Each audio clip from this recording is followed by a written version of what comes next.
Hey, and welcome back to another video in the Anthropology and Us video series.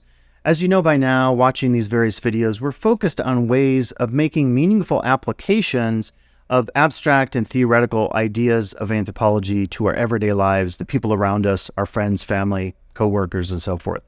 So this week, as we near the end, we're going to be talking about the key concept of connections. And so what you could do for this is really envision in your mind, or you could draw this out, the various ways that we connect with the world. And if I were going to do this, I would probably draw, let me get a thicker marker here. I would probably draw something like this. I'm not going to draw a smiling face. I'm going to draw some nodes here. And then I would talk about how these connect. Some would connect to others, some would connect to more than one. Maybe some would not connect to any. And in fact, if you take a sociology class and you get into, 7 degrees of Kevin Bacon, that kind of fun stuff, and notions of how sociologists conceive of the interlocking nature of social networks, you've really had some of this material and something we can gain from in anthropology. In fact, in anthropology, we've often talked about kinship, as you're familiar with now, the idea of how we're related to one another through blood, marriage, or other forms. And so as I diagram my connections to the rest of the world, not just people, but say other species like my pets or other species out there that maybe I want to protect and fight for, like endangered species or other ecosystems, I can begin to abstractly see that I connect with the world in various ways. In addition to drawing out the specific connections, and again, these connections, these dots could be people, they could be ideas, they could be information, they could be memes, they could be forms of media, and then we would start to draw maybe different lines, a squiggly versus a dashed line, based on the type of connection or how a connection is achieved. For example, you might have friends in the world that you only connect with on text or on a particular system of social media. You might have people you only Zoom with. You might have people you only have face-to-face conversations with. So the way that we connect with others, with other things, with other species, with friends, families, co-workers in the world has changed radically. If you saw that movie years ago with George Clooney, Up in the Air, it kind of hints at some of this, how sometimes our most meaningful conversations and most troubling conversations or connections we have with others sometimes happens over a distance, what we sometimes call telepresence. I'm talking to you on this video, but you're not actually in this room as I'm recording it. So language and communication, we've talked about in a previous video, have a real profound impact on how we view the world and how we connect with others.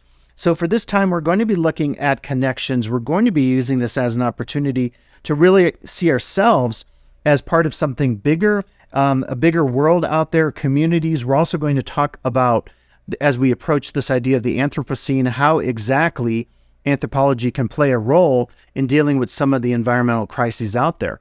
If we don't, in our hypothetical diagram, have a connection to some of the people who make our clothes that we wear, or we don't have a connection with some of the species and people and ecosystems that are part of our subsistence worlds and our consumption worlds, how can we, if it's desirable, make some connections through expanding our network? So this is really going to lead us into the last video in this series, which is talking about the possibilities of change that might exist in the world. One of the key themes in anthropology is the study of social connections, including lineage, clan, kinship, work, and other forms of social relationships. These connections are a fundamental aspect of human society, and understanding them is crucial for understanding the ways in which people create and maintain social structures and identities. Social connections are important in anthropology because they allow us to gain insights into the many ways in which different societies organize themselves and create hierarchies of a social nature. By studying social connections, we can learn about the ways in which people use family, relationships, work relationships, and other forms of social relationships to create social order and identity. Social connections are also important in anthropology because they allow us to explore the ways in which cultural identities and social relationships are constructed and maintained through social connections.